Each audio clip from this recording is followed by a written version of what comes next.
are you really enjoying life? Or just following a program designed to keep you numb? Every time you scroll mindlessly through your phone, every time you click a link just because it's there, every time you eat without hunger, laugh without joy, or consume without purpose, who's really in control? Is it you, or the system that conditioned you to chase short-term pleasure? Here's the brutal truth. You've been trained not to achieve pleasure, but to constantly chase it and never quite catch it. The worst part? You didn't even notice it happening. We're living in an era where pleasure is everywhere, yet somehow it's never enough. Nearly a century ago, Aldous Huxley predicted exactly this. He warned us that future control wouldn't come from oppression, but from pleasure, not through force, but through distraction. A world where books don't need to be banned because no one wants to read them anymore, where truth isn't hidden but buried under mountains of useless noise, where people don't need to be locked down because they've become addicted to their own invisible cage. Sound familiar? You're already there. We all are. This is Huxley's world, a world where your every whim is met instantly, but your soul feels emptier with every tap, where satisfaction is quick but meaningless, where pleasure isn't a reward, it's a drug. And now, pleasure has become a tool of control. You think you're choosing what to consume, but who really made the menu? Every app, every video, every flashing notification, a calculated trap dressed up as entertainment. We're not punished anymore. We're pacified. We're not silenced. We're flooded with noise. We're not chained. We're glued to the screen, drowning in distractions.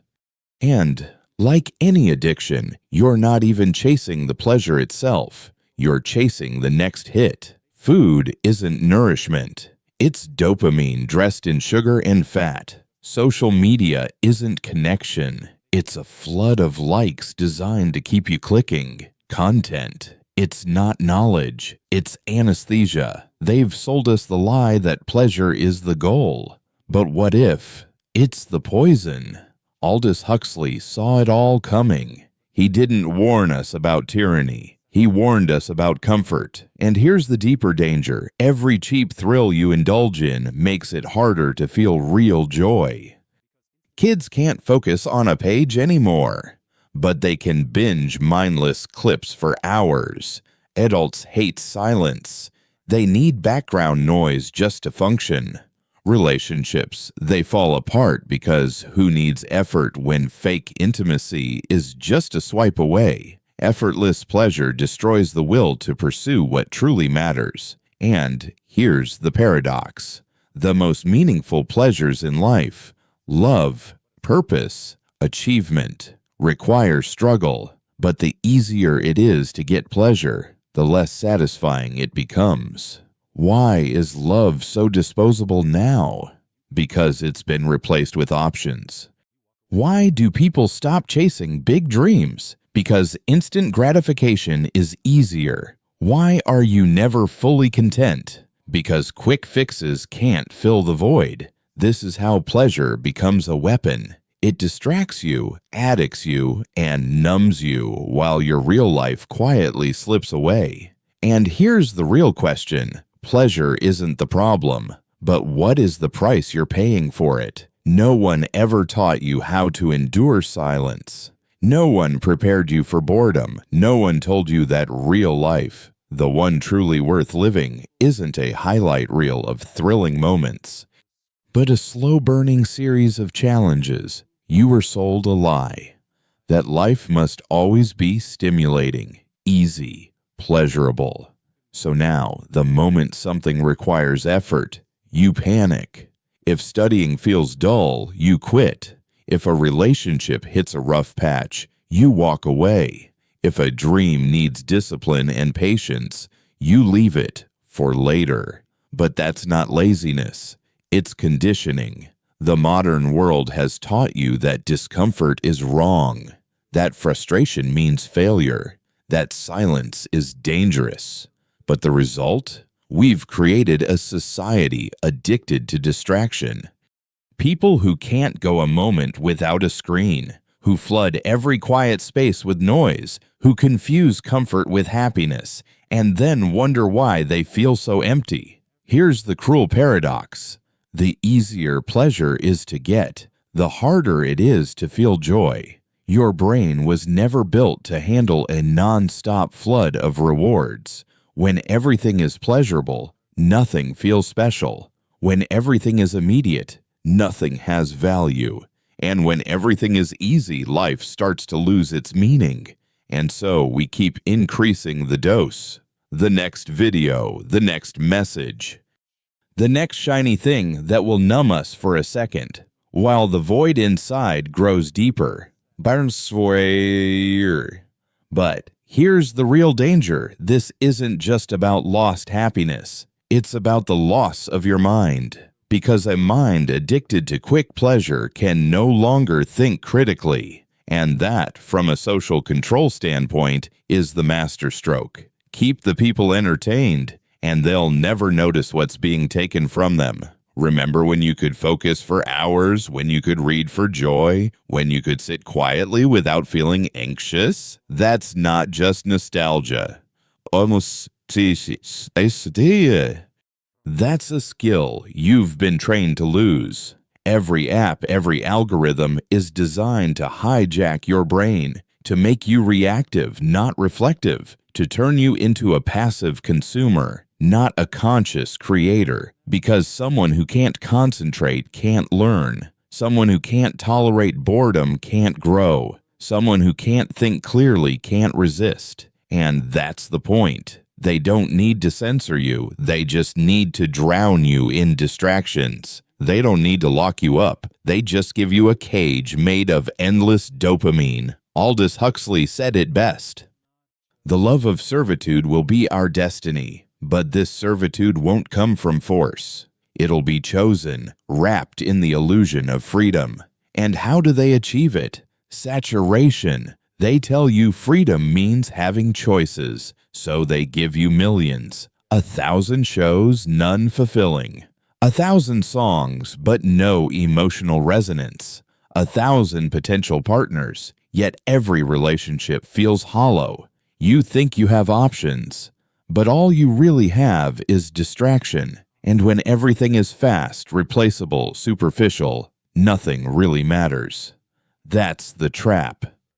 Pleasure without meaning doesn't make you free. It makes you fragile, because the more you rely on instant pleasure, the less strength you have to endure real life. And discomfort, that's not your enemy, it's your foundation. There is no growth without discomfort. There is no success without struggle. There is no love without sacrifice. And there is no meaning without pain. But the modern world doesn't want you to grow. It wants you to consume. Because those who face challenges become stronger.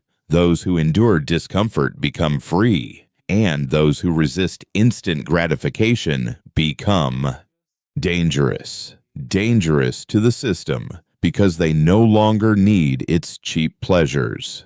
So, here's the question you must ask yourself. Are you still the master of your mind? Or have you become a slave to pleasure? Reclaiming your freedom doesn't start with deleting an app. It doesn't begin by turning off your phone. It begins with understanding. Pleasure is not the enemy. Your relationship with it is. If you can control your craving for the immediate, you can take control of your life. If you can resist the temptation of the easy, you can build something meaningful. If you can sit with boredom and let it shape you, you can finally start to think clearly. Pleasure isn't the problem. The real enemy is the weakness it creates when you don't know how to wield it. So the next time you feel the pull to scroll, to snack, to distract yourself, pause. Ask, who's really in control here? Because if it isn't you, then someone else is. And that, my friend, is the most dangerous kind of slavery. Now that you know this, the real question isn't whether you'll fall into the trap again. It's, what will you do with this knowledge? Here's the frightening truth. Understanding the problem does not solve the problem. Your brain has already been trained, your patience already worn thin, your attention already scattered. And unless you act, you'll keep following the same cycle like everyone else. That's the system's final trick. It makes you think awareness is action, but it's not. Knowledge without action is just another form of distraction. So I ask you, will you close this video and pretend it didn't matter? Or will you take control? I'm not telling you to abandon pleasure. I'm not asking you to live like a monk. I'm asking you to build one muscle, the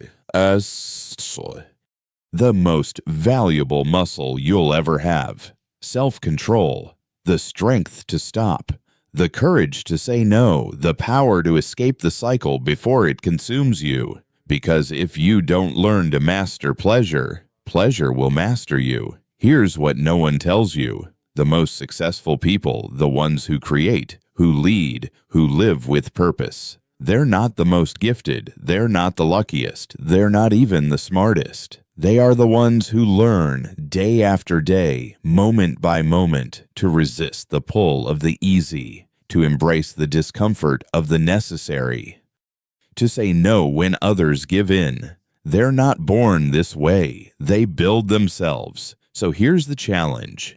The next time you feel the impulse for that easy hit of pleasure, pause. Feel the craving. Acknowledge it. Name it.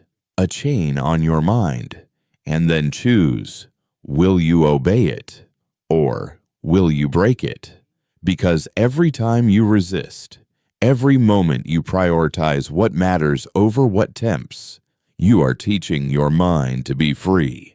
And one day, when you least expect it, you'll wake up and realize you no longer need the validation, the likes, the noise, the chains disguised as joy, because now you belong to yourself. And when that happens, when you truly reclaim your power, the system loses its grip. Pleasure becomes a gift again, not a prison. So tell me, will you continue being a slave to pleasure, or will you join the few who rise above it?